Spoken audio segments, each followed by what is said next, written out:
রহমান রহিম। শিক্ষার্থী বন্ধুরা, আবারও তোমাদের পড়ার টেবিলে তোমাদেরকে খুঁজতে এবং তোমরা কেমন পড়ছো সেটা জানতে এবং তোমাদেরকে গণিত করাতে আবারও উপস্থিত সেট ও ফাংশন নিয়ে। সেটের বেসিক এবং মৌলিক, এই যে মৌলিক বেসিক জিনিসগুলো যদি তুমি পারো, অবশ্যই তুমি তোমার জীবনে কাজে লাগাতে পারবে। ছাত্র জীবন শেষে যখন তুমি দৌড়াদৌড়ি করবে অঙ্ক নিয়ে, তখন হয়তো এই অঙ্ক তোমাকে অনেকটা পথ এগোতে সাহায্য করবে। সেই নিয়ে আজকে আমি সেট ও ফাংশন করাচ্ছি, সেট ও ফাংশনের অধ্যায়টা করাচ্ছি।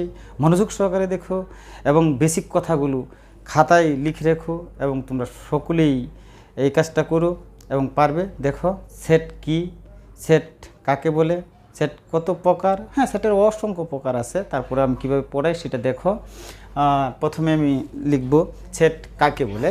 সেট কাকে বলে? বাস্তব বা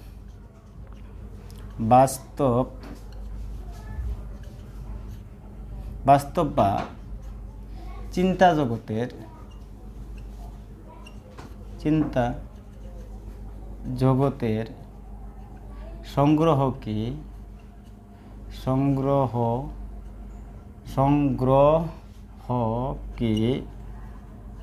সেট বলে। বাস্তব বা চিন্তা জগতের সংগ্রহকে সেট বলে। এটা মনে রাখবে। বাস্তব জিনিসটা কি? যেমন ধরো আমি, তুমি, করিম, রহিম, সাকিব, তারপরে ধরো মুশিকুর রহিম, মাহমুদুল্লাহ, এইরকম আর কি। বাস্তব মানে চিন্তা জগতের বস্তু বলতে পারো, বাস্তব বা চিন্তা জগতের বস্তুর সংগ্রহকে সেট বলে। অনেকভাবে এটা সংজ্ঞায়িত করতে পারবে, এটাও তোমার হবে। যেমন সেটকে ইংরেজি ক্যাপিটাল লেটারের বড় হাতের অক্ষর দ্বারা সূচিত করা হয়, ইন্ডিকেট করা হয়, নির্দেশ করা হয়। সেটকে ইংরেজি ক্যাপিটাল লেটারের বড় হাতের অক্ষর দ্বারা সূচিত করা হয়। যেমন খুবই গুরুত্বপূর্ণ অঙ্ক কিন্তু। যেমন ধরো শেষ পর্যন্ত দেখবি, বুঝতে পারবে। A B C dot X Y Z, এগুলোর নাম হলো সেট। এখন যেমন ধরো আরেকটু উদাহরণ দ্বারা পরিষ্কার করা যাক। A equal two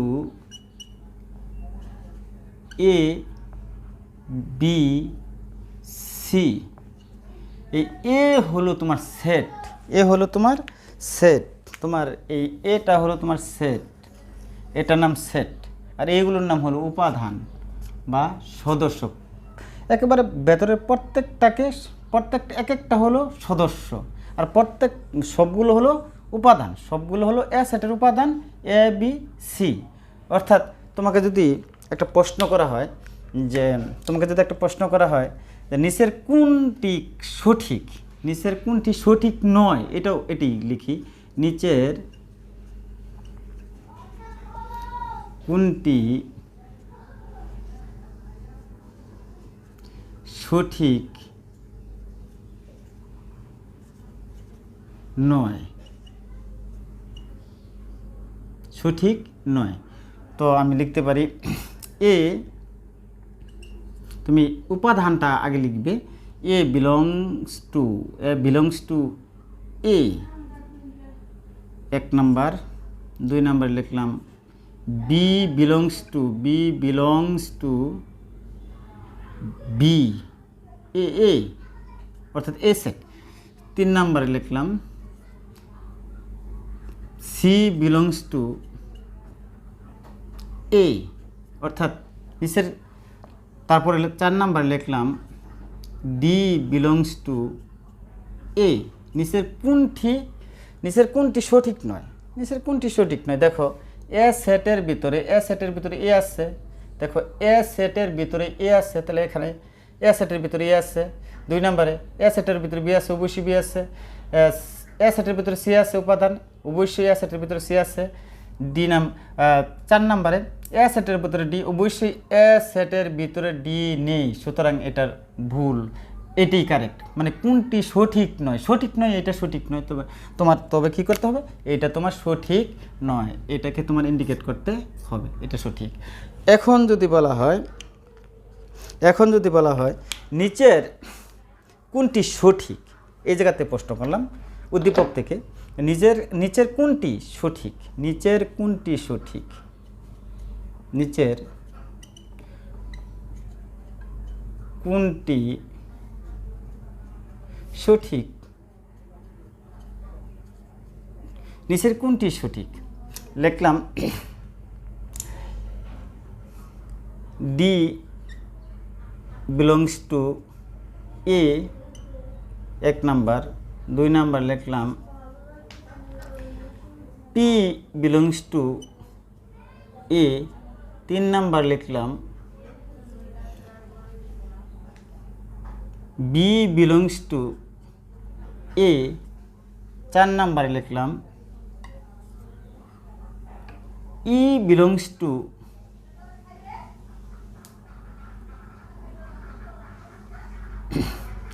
E belongs to A. নিচের কোনটি সঠিক? দেখো এ সেটের ভিতরে ডি আছে কি? এ সেটের ভিতরে ডি নাই। এ বি সি আছে, 3টা উপাদান আছে। এ সেটের ভিতরে কি পি আছে? নাই। এ সেটের ভিতরে কি বি আছে? অবশ্যই আছে। এ সেটের ভিতরে তোমার বি আছে। এ সেটের ভিতরে তোমার কি আছে?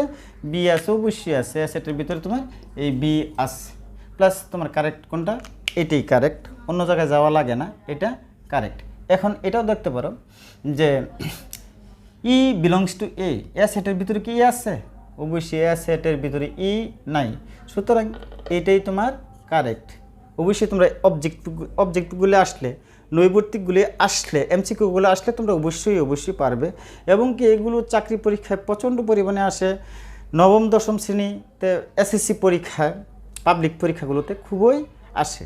অবশ্যই তোমরা বুঝতে পারলে বন্ধুরা যে আসলে কীভাবে বুঝালাম, একটা শর্তের মাধ্যমে বুঝালাম। আমি সামনে আগাচ্ছি, শেষ পর্যন্ত দেখো গণিতগুলো অবশ্যই পারবে, এতে কোনো ভুল নাই যে তোমরা পারবে। না পারলে আমাকে কমেন্ট বক্সে জানাও, অবশ্যই জানাও, লাইক কমেন্টস এবং শেয়ার করে দিও, পাশে থেকো। তোমরা শেয়ার করলে, পাশে থাকলে অবশ্যই আমার একটা অনুপ্রেরণা জাগবে এবং আমি তোমাদেরকে গণিত করাতে আরও বেশি আমার অনুপ্রেরণা জাগবে। তখন আমি আরও বেশি করাবো, আপলোড করব ভিডিও এবং কি লাইভ ক্লাস করার চেষ্টা করবো এবং কি তোমাদের সমস্যাগুলো সমাধান করার চেষ্টা করব। দেখো বন্ধুরা আমি সামনে আগাচ্ছি। এখন টোটালি তোমার কথা হলো কি যে সেট তো বুঝলাম, তো উপাদান, সেটের পরে তোমার উপাদান আসে। উপাদান কাকে বলে? উপাদান কাকে বলে? সেটের একদম খাতায় নোট করে রাখবে, একদম খাতায় নোট করে রাখবে। সেটের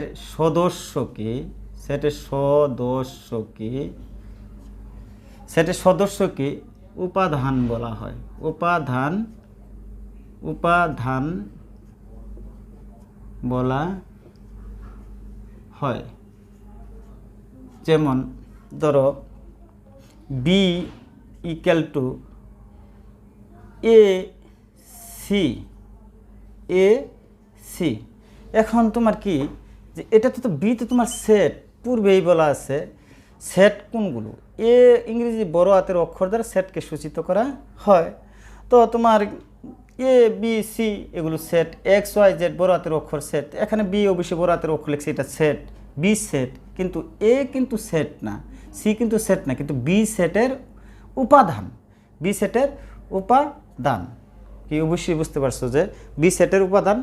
যেমন ধর আরেকটু বোঝানো যায়, সি ইকুয়াল টু 1 2 3। তো সি সেটের উপাদান কি? 1 2 3। সি সেটের উপাদান কয়টা? 1 2 3, 3টা। বি সেটের উপাদান কয়টা? 1 2 2টা। তো এখানে উপাদান কয়টা? 2টা উপাদান, 2টা। আর সি সেটের উপাদান, বি সেটের উপাদান হচ্ছে 2টা, আর সি সেট সমান কয়টা? 3টা। 3টা হচ্ছে উপাদান। এই তো তোমরা উপাদান বুঝে গেলে। মানে কি বি সেটের উপাদান, বি কিন্তু তোমার সেট, বি সেটের উপাদান এ সি। আর সি সেটের উপাদান 1 2 3। সি সেটের উপাদান 3টা। যদি আরেকটা লেখা থাকতো 5, 1 2 3 5, তো অবশ্যই 4টা উপাদান হইতো। এখানে তোমার সি সেটের উপাদান কয়টা? 3টা। এখন সেটকে প্রকাশ করার পদ্ধতি দেখো, সেটকে প্রকাশ কেমনে করা হয়। সেটকে কীভাবে প্রকাশ করা হয় তা এখন তোমরা মনোযোগ সহকারে দেখো, অবশ্যই তোমরা পারবে, একদম ইজি লাগবে। ক্লাসটা বারবার দেখো, অবশ্যই ভালো লাগবে। এবং সেটের বেসিকগুলো যদি তুমি জানতে পারো, আসলে অঙ্ক কিন্তু সমস্যা না। তোমার বেসিক না জানা থাকলে মাঝখানে গিয়ে তোমার অঙ্কতে ভুল হয়ে যাবে। হঠাৎ করে ক নাম্বার পারলে খ নাম্বার পারবে না, ক পারলে না খ পারবে না, শুধু কও পারবে না, তখন তোমার কিন্তু সমস্যা হয়ে যাবে। কিন্তু তুমি সেট অনেক পারো, কিন্তু বেসিকটা যদি তোমার ধারণা থাকে তাহলে অঙ্ক কোনো জায়গায় ভুল হওয়ার সম্ভাবনা থাকে না। এবং কি গণিত তো হিসাবের বিষয়, এই জীবনও হিসাবের বিষয়, হিসাব করে চলতে হয়। আমি মনে করি হিসাব ছাড়া এক পা আগানো সম্ভব নয় সাফল্যের ধারে, কখনোই সম্ভব নয়। কেউ পারে না, আমিও পারবো না, তুমিও পারবে না, কেউ পারবে না। তো সেট প্রকাশের পদ্ধতি দেখো, সেট প্রকাশের পদ্ধতি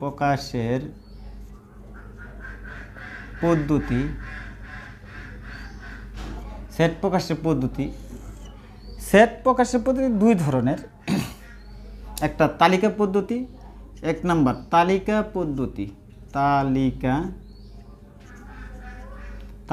পদ্ধতি।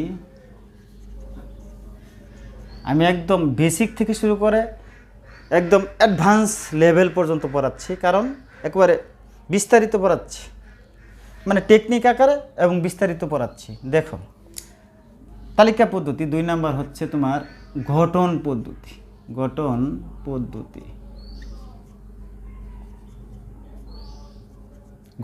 পদ্ধতি।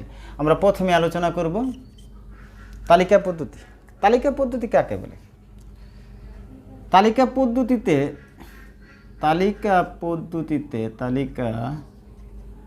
পদ্ধতিতে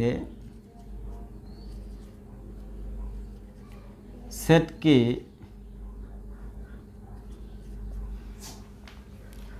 সুনির্দিষ্টভাবে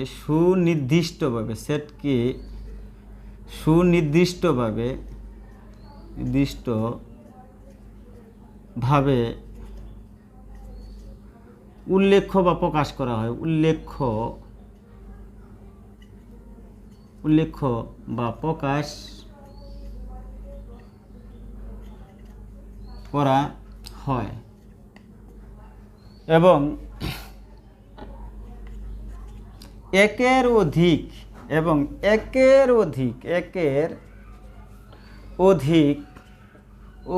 অধিক উপাদান থাকলে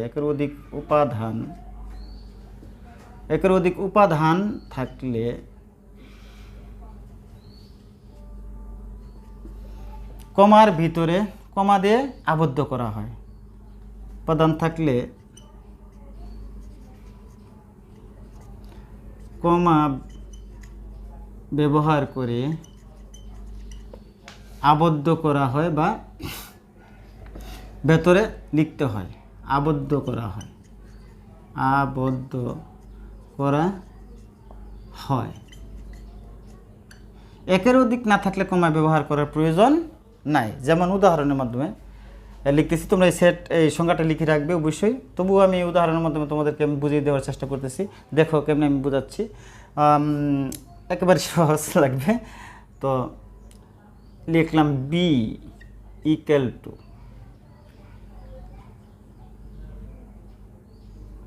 3, 4, 5। এটা কিন্তু দেখো কমা আকারে সাজানো হয়েছে, কমা। অর্থাৎ কি, কমা ভেতর দেওয়া হয়েছে। একের অধিক উপাদান আছে, 1, 2, 3, 3টা আছে। এখন লিখলাম C সমান A, কিন্তু এটা কমা ব্যবহার করার কোনো প্রয়োজন নাই। মনে করো A সমান লিখলাম বা P সমান লিখলাম P 2, 4, 6, অর্থাৎ কি কমা আকারে সাজানো হয়েছে। দুইটা থাকলেও কমা আকারে সাজানো হবে।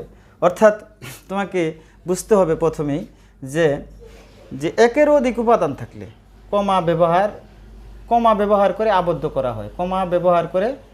করা হয় ভেতরে, দ্বিতীয় বন্ধনীর ভিতরে আবদ্ধ করা হয়। এই দেখো দ্বিতীয় বন্ধনী দিছি, অর্থাৎ সেকেন্ড ব্র্যাকেট ব্যবহার করেছি। এটা আমি লিখি নাই, তোমরা অবশ্যই আমি যে কথাগুলো বলেছি এই কথাগুলোর মাধ্যমে বুঝে গিয়েছো অবশ্যই। দেখো তো এগুলো হচ্ছে তোমার কি তালিকা পদ্ধতি। বি সেটের উপাদান কয়টা? 1 2 3। সি সেটের উপাদান একটা, পি সেটের উপাদান 3টা, 2 4 6। এই তো বুঝে গেলে তালিকা পদ্ধতি। এখন আসো গঠন পদ্ধতি। সবচেয়ে কম করানো হয় এবং সবচেয়ে কম স্টুডেন্টরা বুঝে এটা। আমাদের আমি দেখছি গ্রাম অঞ্চলে, শহর অঞ্চলে হয়তো বা বেশি বুঝে, তারা বেশি পড়ে। আমাদের গ্রাম অঞ্চলে এখন স্টুডেন্টরা খুবই কম পড়ে, একদম কম পড়ে। তবে পড়া উচিত, পড়ার টেবিলে আসা উচিত, না পড়ার কোনো বিকল্প নাই। তোমাকে উন্নতির শিখরে যেতে হলে তোমাকে পড়তে হবে। লেখাপড়া ছাড়া বিকল্প কোনো রাস্তা নেই। তোমাকে সাফল্যের দ্বারে শিখর থেকে শেখরে পৌঁছতে হলে তোমাকে অবশ্যই লেখাপড়া করতে হবে। গঠন পদ্ধতি, গঠন পদ্ধতি, গঠন পদ্ধতি, গঠন পদ্ধতি। গঠন পদ্ধতিতে, গঠন পদ্ধতিতে সেটকে নির্দিষ্টভাবে উল্লেখ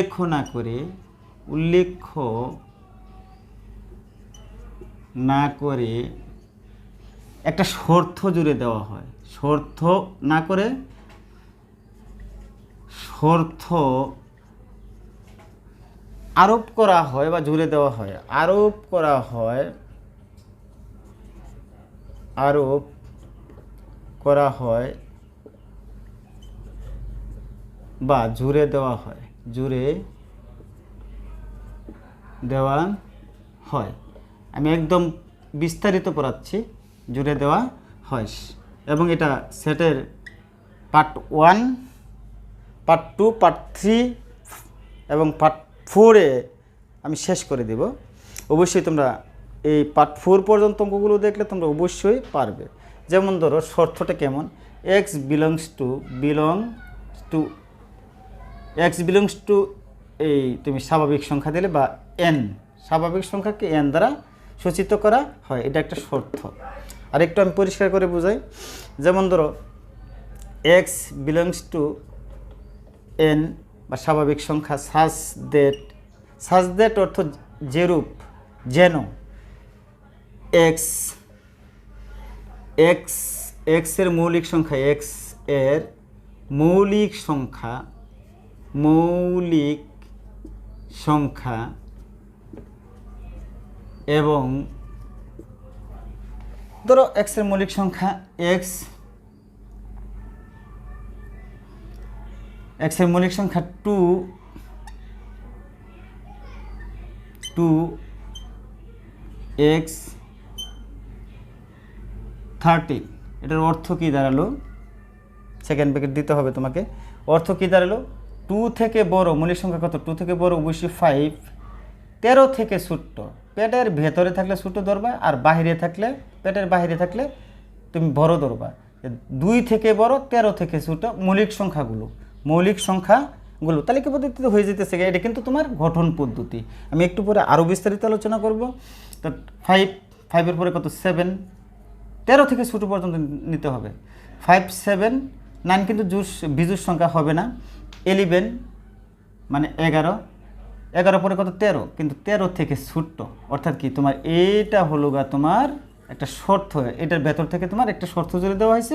এটার ভেতর থেকে তোমার এই সেটগুলো বের করতে হবে কত কত আছে এটার ভেতরে। অবশ্যই 5 7 11 আছে। অবশ্যই তোমরা বুঝতে পারতেছো, একদম ইজিলি বুঝাইতেছি, সহজেই তোমরা বুঝতে পারবে। আসলে তোমরা পাশে থেকেও বুঝবে, মানে অঙ্ক কত সহজ এই জিনিসটা তোমরা বুঝবে যে অঙ্ক কত সহজ। আমি কিছু সেট বা কিছু সংখ্যা উপরে তুলেছি, যে কিছু নিয়ম, যেমন ধরো জোড় সংখ্যা, বিজোড় সংখ্যা, মৌলিক সংখ্যা এবং গুণতিক, গুণনীয়ক, এবং এই সংখ্যাগুলো তুলেছি স্বাভাবিক সংখ্যা। অবশ্যই দেখো আমি কিভাবে সেটা আমি শর্তের মাধ্যমে প্রকাশ করি। 1 নাম্বার তুমি দেখো, 1 নাম্বার এখানে 1 নাম্বার আছে দেওয়া। 1 নাম্বার একেবারে সুন্দরভাবে 3 5 7 9 11, 3 5 7 9 11। এটা তুমি ভাববে এটা কি? এটা কি বিজোড় সংখ্যা? এটা কি মৌলিক সংখ্যা? হ্যাঁ, 3 মৌলিক সংখ্যা। তোমার 3 কিন্তু মৌলিক সংখ্যা, 5 মৌলিক সংখ্যা, 7 মৌলিক সংখ্যা, 9 মৌলিক সংখ্যা, 9 বিজোড় সংখ্যা, 11 মৌলিক সংখ্যা, একটা মাত্র বিজোড় সংখ্যা। তাহলে একটা দিয়ে তোমার বুঝতে হবে যে এটা বিজোড় সংখ্যা। তো তোমাকে কীভাবে লিখতে হবে অবশ্যই দেখো এটা কীভাবে লিখি, এটা কীভাবে লিখি, অর্থাৎ x belongs two n such that x এর মৌলিক সংখ্যা x, মৌলিক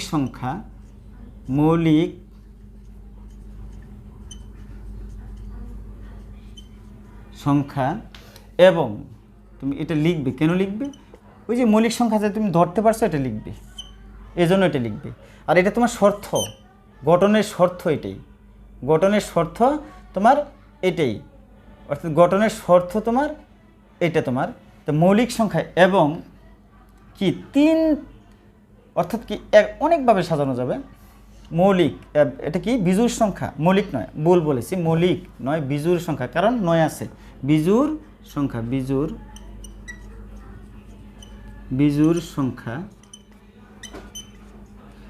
সংখ্যা তুমি বুঝতেই তো পারতেছো, 9টা দেখেই বিজোড়।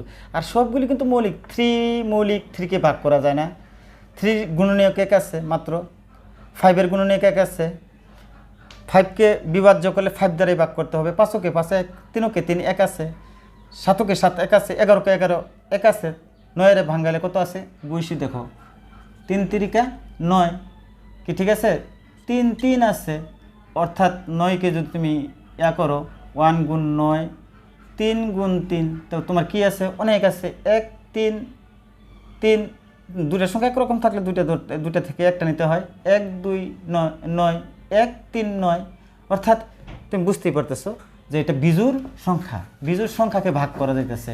কিন্তু মৌলিক সংখ্যাকে ভাগ করা কখনোই সম্ভব না। ওই সংখ্যা ব্যতীত, মৌলিক সংখ্যা কাকে বলে, ওই সংখ্যা ব্যতীত তাকে ভাগ করা সম্ভব নয়।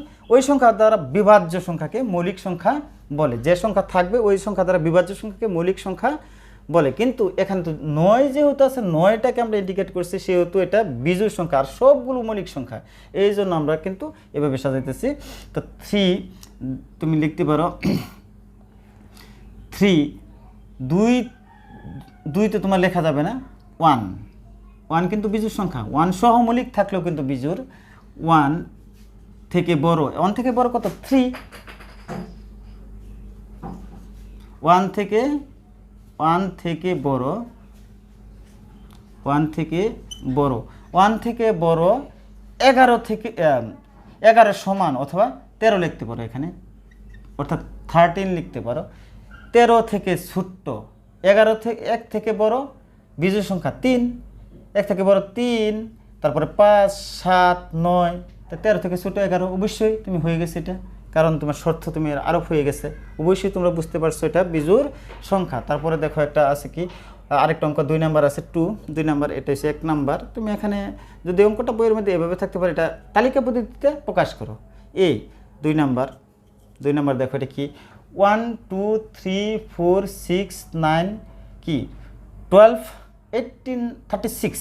এখন এটাকে কীভাবে সাজাবে, অবশ্যই এভাবেই, এক্স বিলংস টু n মানে স্বাভাবিক সংখ্যা, এই n থেকে n সমান তুমি কি লিখতে পারবে, n, এই n সমান কি লিখতে পারবে, 1 2 3 4 5 6 ইত্যাদি ইত্যাদি অনেক। এটা যেহেতু অসীম সংখ্যা, এটা দ্বারা অসীম, সামনের ক্লাসে আসছে অবশ্যই এটা নিয়ে।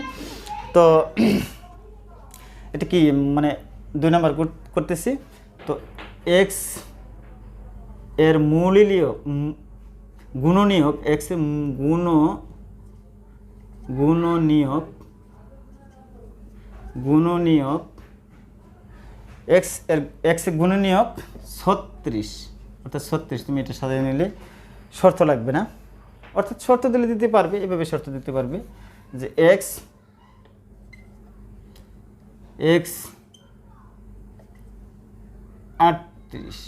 তাহলে 38 থেকে ছোট্ট তোমার কত, 36, 38 থেকে ছোট্ট 36। তবে সবচেয়ে বেস্ট হলো তোমার এই নিয়মটা, 36 লিখে নিলে, এবং 36 বা 36 গুণনীয়ক 36, এটা লিখে নিই, সেকেন্ড ব্র্যাকেট দিলে হয়ে গেল।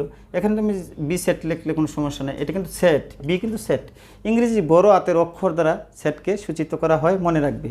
আর ভেতরের যে সংখ্যাগুলো থাকবে সেগুলো উপাদান বা সদস্য। আচ্ছা 3 নাম্বার দেখো, 3 নাম্বার কেমনে করাচ্ছি। 3 নাম্বার কি লেখা আছে? 4, 8, 12, 16, 20, 24, 28। তো এটা কি, তুমি কি ভাববে যখন দেখবে যে 4 আছে বা 2 আছে, 2 দিয়ে 8 রে ভাগ যা, 12 রে ভাগ যা, 16 রে ভাগ যা, 20 রে ভাগ যা, 24 রে ভাগ যা, 28 রে ভাগ যা, 4 দিয়ে অত ভাগ যা, 4 দিয়ে 8, 3 4 12, 4 4 16, 4 5 20, 4 6 24, 4 7 28। অবশ্যই এটার নাম গুণতিক। তো অবশ্যই তোমাকে এইভাবে সাজাতে হবে, সি ইকুয়াল টু, এটা না লিখলেও চলবে যেহেতু তোমার শর্ত হওয়ার উপর রয়েছে। তোমাকে এইটুকু লিখলেই তোমার পরীক্ষার রেজাল্ট হয়ে যাবে। পরীক্ষাতে তোমার আসলে এইভাবে সাজালেই হয়ে যাবে। আমি তোমাদেরকে বুঝিয়ে দিতেছি এটা। তো কীভাবে লিখবে, তো x belongs to N such that x, তুমি লিখতে পারবে এক্স। তো 4 এর গুণতিক, অর্থাৎ কি 4 এর গুণতিক, গুণতিক তো যখন 4 যেটা দ্বারা প্রথম যেটা থাকবে এটা দ্বারা বিভাজ্য হবে, অর্থাৎ ভাগ করা যাবে, তখনই মিলবে। এবং কি 4 দুগুণে 8, 3 4 12, 4 4 এরকম মিলবে। গুণতিক 36। তো এক্স বিলংস টু 36, তুমি 38 40 লিখতে পারবে, কারণ 4 করে বেশ কম তো আছে। তো 36 পরে কি 4, 4 পরে 8, যেহেতু 4 যোগ হয়েছে তো কত হবে? ও 36 না 28 পর্যন্ত, 28 ভুলে উপরেরটা চলে গেছিলাম। 28 পরে কি 4 হয়ে রয়েছে 32, তুমি 32 লিখতে পারবে, 32। অর্থাৎ কি 32 থেকে ছোট 4 এর গুণতিক লিখতে হবে। 4 এর গুণতিক 32 থেকে ছোট কত? 4 8 12, 16, 20, 24, 28। এই তো হয়ে গেল। 28-এর মানে কি 28 পর্যন্ত তোমার ইন্ডিকেট করা আছে, এই জন্য 4 করে গেলে তোমার 32 পর্যন্ত যাইতে হইতেছে, কারণ 4 28-এর সাথে যোগ করলে কত হচ্ছে? 32। অর্থাৎ 32 থেকে ছোট্ট, 32 থেকে ছোট্ট তো 28, কারণ 4 দ্বারা বিভাজ্য হলে অবশ্যই ওই পর্যন্ত ইন্ডিকেট, যত পর্যন্ত তোমার ইন্ডিকেট করা আছে, নির্দিষ্ট করা আছে, ওই পর্যন্ত তোমাকে যাইতে হবে। অবশ্যই তোমরা সকলেই এই অঙ্কগুলো বুঝছো। তারপরে তুমি আর কি দেখবে, আর কত উদাহরণ দিব, এভাবে দিতে দিতে অনেকটি সবগুলোই দেওয়া যাবে।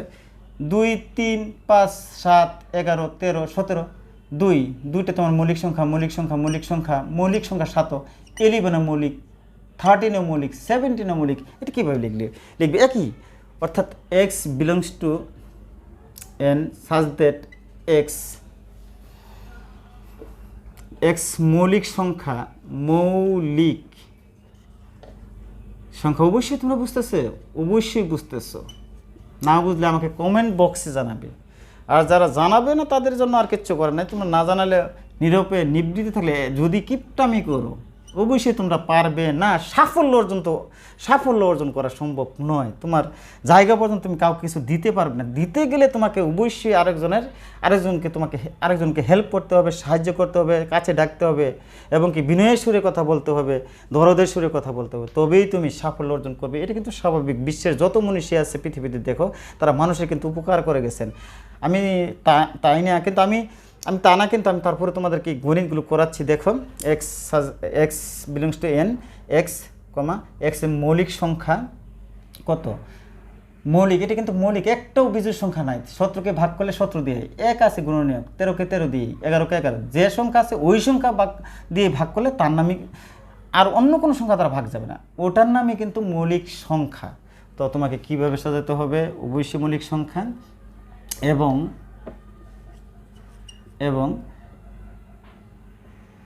তোমার কত আছে এখানে? 2, তো 0 মৌলিক, 0 কিন্তু মৌলিক সংখ্যা, 0 থেকে বড় এক্স কত দেওয়া আছে তোমার? 17, 19 লিখতে হবে। 0 থেকে বড় মৌলিক সংখ্যাগুলো, 0 থেকে বড় মৌলিক সংখ্যা 2, তারপরে কত? 3 5 6 9 7 9 9 বিজোড় সংখ্যা, 9 11 13 15 না, অবশ্যই বিজোড়, 3 5 15 ভাগ যায়, 17 19 ভাগ যায় না, 21 এটা কিন্তু যায়, 21 এটা যায়। অবশ্যই তোমার যেহেতু ইন্ডিকেট করা আছে 17 পর্যন্ত, অবশ্যই তুমি 17 পর্যন্ত লিখবে, কিন্তু 19 থেকে ছোট্ট, অর্থাৎ এটাও হইতে পারে। আবার আরেকটা পদ্ধতি তুমি লিখতে পারবে যে এক্স বিলংস টু কত 17, এটাও লিখতে পারবে। কারণ কি 17 সমান, এক্সের মৌলিক সংখ্যা 17 থেকে বড় নয় সমান, বড় নয় সমান, ছোট্ট নয় সমান, অর্থাৎ এইটাও তুমি ইন্ডিকেট করতে পারবে, এটাও সমস্যা নেই। অর্থাৎ এখন যদি তোমাকে বলা হয় নিচের কোনটি, অর্থাৎ কি আমি যদি লিখি, এটি লিখলাম 2 2 3, আচ্ছা বিজোড় সংখ্যাটা একটা বুঝিয়ে দিলে হয়েছে, 3 5 7 9 11, এটাকে তুমি নিচের কোনটি সঠিক, নিচের এই উপাদানগুলো দেওয়া আছে ইকুয়াল টু এই উপাদানগুলো দেওয়া আছে, নিচের কোনটি সঠিক গঠন পদ্ধতিতে, গঠন পদ্ধতিতে নিচের কোনটা সঠিক। অবশ্যই তোমার A belongs to X belongs to A equal to X belongs to N, মানে স্বাভাবিক সংখ্যা সাজ দ্যাট যেন এক্স। তো এটা কি তোমার, এটা বিজোড় সংখ্যা, অবশ্যই তোমাকে বিজোড় সংখ্যা লিখতে হবে। এক্স বিজোড় সংখ্যা,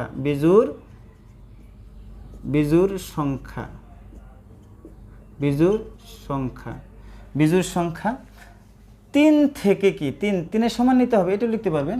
যেমন 3 এর সমান, 3 সমান এক্স কত 11 সমান, এটাও লিখতে পারবে, এটা কারেক্ট কিন্তু নিচের, মানে এটাও কারেক্ট। আবার এটাও লিখতে পারবে যে মৌলিক তো 1 থেকে বড়, 1 থেকে না, এটা তোমার কি বিজোড় সংখ্যা এখানে ইন্ডিকেট করা আছে। তো 1 থেকে বড় 13 থেকে ছোট বিজোড় সংখ্যা, 1 থেকে বড় বিজোড় সংখ্যা কত 3, 3 পরে কত তোমার 3 পরে 5, তারপরে 7 9 11 এই পর্যন্ত 13 থেকে ছোট, অবশ্যই এটা হয়ে গেছে, অবশ্যই বুঝতে পারছো। আরও অনেক কারেক্ট, অনেক সংজ্ঞা দেওয়া যাবে, অনেকভাবে লেখা যাবে। এখন তুমি এটাও লিখতে পারবে যে 3 এর সমান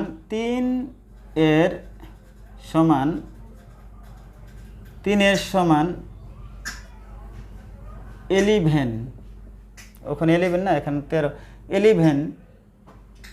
11 এর সমান, অর্থাৎ ছোট নয় বড়ও নয়, এই চিহ্ন দ্বারা বোঝাইছে ছোট, 11 থেকে ছোট নয় বড়ও নয়, সমান হইতে হবে, 3 এর সমান, অর্থাৎ এটাও তুমি লিখতে পারবে। অবশ্যই একদম ইজি লাগলো না, একদম ইজি লাগলো। আজকে এই পর্যন্তই তোমাদের জন্য। পরবর্তী সেকেন্ড ক্লাসে আবারও তোমাদের সেটের বেসিক, উপসেট কাকে বলে, উপসেট কি, এবং সসীম সেট কি, অসীম সেট কি, তারপরে হচ্ছে কি সংযোগ সেট কি, অর্থাৎ কি সংযোগ সেট কি, ইউনিভার্সাল মানে সার্বিক সেট কি, উপসেট কি, পূরক কি, এ নিয়ে ক্লাস করব এবং বিস্তারিত বোঝানোর চেষ্টা করব। অবজেক্টিভগুলো যাতে তোমাদের পরীক্ষায় হয় সেগুলো চেষ্টা করবো, এমসিকিউ পরীক্ষা, চাকরি পরীক্ষায় আসে, এগুলো যাতে হয়। তোমরা সকলেই ক্লাসগুলো দেখো মনোযোগ সহকারে, অত্যাধিক গুরুত্বপূর্ণ ক্লাস আসলেও দেখো, খুব ভালো লাগবে। এবং কি মনোযোগ সহকারে যে জায়গায় তোমরা বুঝো নাই সেই জায়গায় আমাকে কমেন্টস করে বলবে, আমি অবশ্যই কমেন্টস বক্সে লিখবে, আমি অবশ্যই তোমাদের উত্তর দেওয়ার চেষ্টা করব ইনশাআল্লাহ। আজকের মতো এখানে শেষ করলাম, খোদা হাফেজ।